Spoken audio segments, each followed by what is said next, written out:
There are things I need of you, things you may not understand and will not wish to do, but please, do not make the same mistakes I did. My father, Howard, deserted me before I was born. I could claim the loss of my mother, and the letter I received after her funeral blinded me to what I had to do. It would be a lie. Human nature sealed my downfall. My name is Philip, if we are lucky. By the time you receive this, I will be dead. If fate frowns, we will all perish. Mature. If you're under 17, look away now. Or 16 in Germany.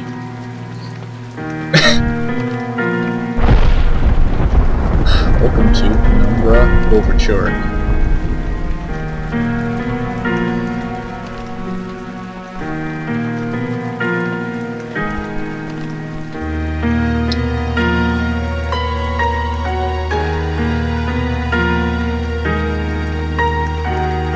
Turn it up a little bit for YouTube purposes.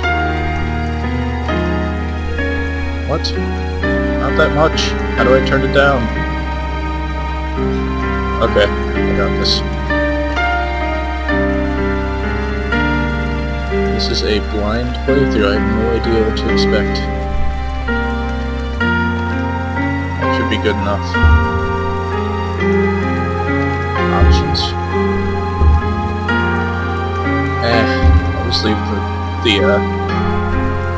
yeah, okay, let's start. For players who are bad at action games, I'll try normal. My story began in February year 2000. The world had already ended due to Y2K. For my part in this allegory, I'm not going to make the same mistakes my father made. Howard vanished from my mother's life before I was even in it, so when he sent me a letter a few days after Mum's funeral, it was the first I'd ever heard from him. Pity he was dead. Writing from beyond the grave must be a genetic habit in my bloodline. His letter contained a key, instructions, pleas for forgiveness.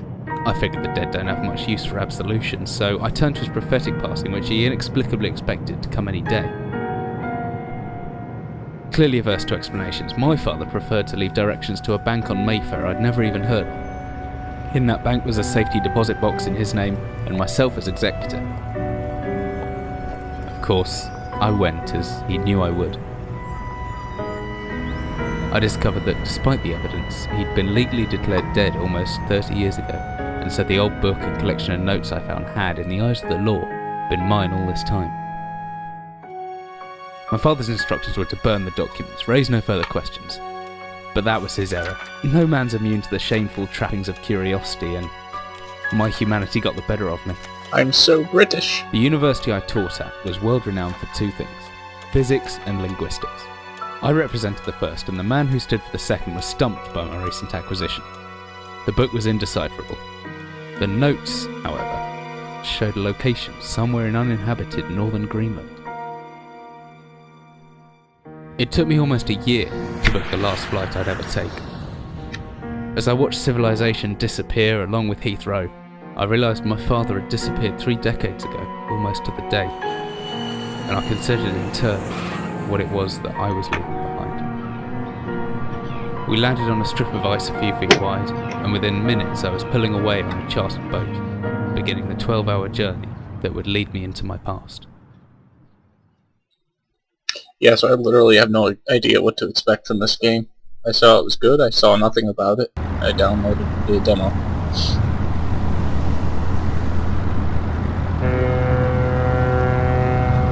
Finally, we're almost docked. Yeah, I've been waiting forever. I better stow my gear. I'm far from home. Chances are I can still pick things up using left mouse. Take a closer look at things using right mouse. Guess that still works in Germany. Or Europe. Mouse still works the same way. Hello? Tell me it froze. Whoa.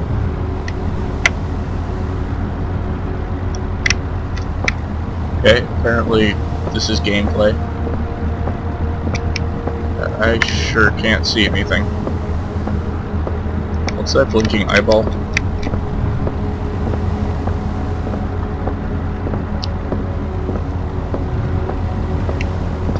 I must have a glitch.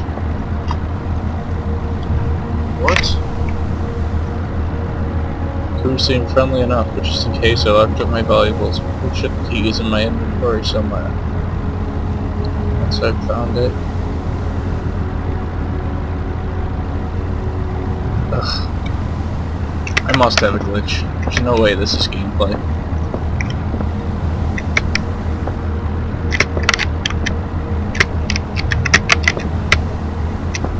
Alright, well, that was the intro. I'll come back when I have this figured it out.